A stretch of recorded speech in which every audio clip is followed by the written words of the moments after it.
এবার ভারতের প্রধানমন্ত্রী নরেন্দ্র মোদীর মুখোশকে সুরক্ষা কবচ ভেবে হাতে চুরির সরঞ্জাম নিয়ে চুরি করতে গেলেন এক চোর। গভীর রাতে নিঃশব্দে ঢুকে পড়লেন মোবাইলের দোকানে। উদ্দেশ্য ছিল লাখ লাখ টাকার স্মার্টফোন নিয়ে উধাও হওয়া, কিন্তু তিনি বুঝতেই পারেননি তার প্রতিটি পদক্ষেপ বন্দী হচ্ছে সিসিটিভি ক্যামেরায়।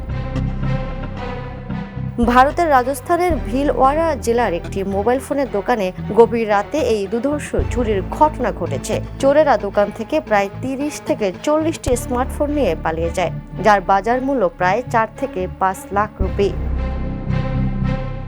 পরদিন সকালে দোকান খুলে মালিক দেখেন ভেতরে সব এলোমেলো, দামি মোবাইলের বক্সগুলো খালি আর দোকানের মালামাল ছড়িয়ে ছিটিয়ে রয়েছে। পরে সিসিটিভি ফুটেজ বিশ্লেষণ করে পুলিশ দেখতে পায় চোরদের একজন মুখ ঢেকেছিল ভারতের প্রধানমন্ত্রী নরেন্দ্র মোদীর ছবিওয়ালা একটি মুখোশ দিয়ে।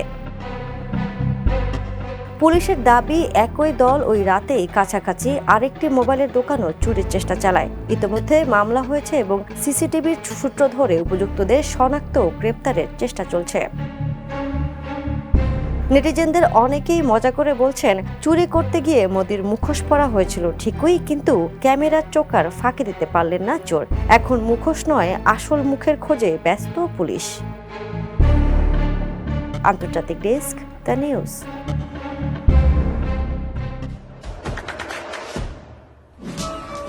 দেশে দেশে সবার সাথে দ্য নিউজ।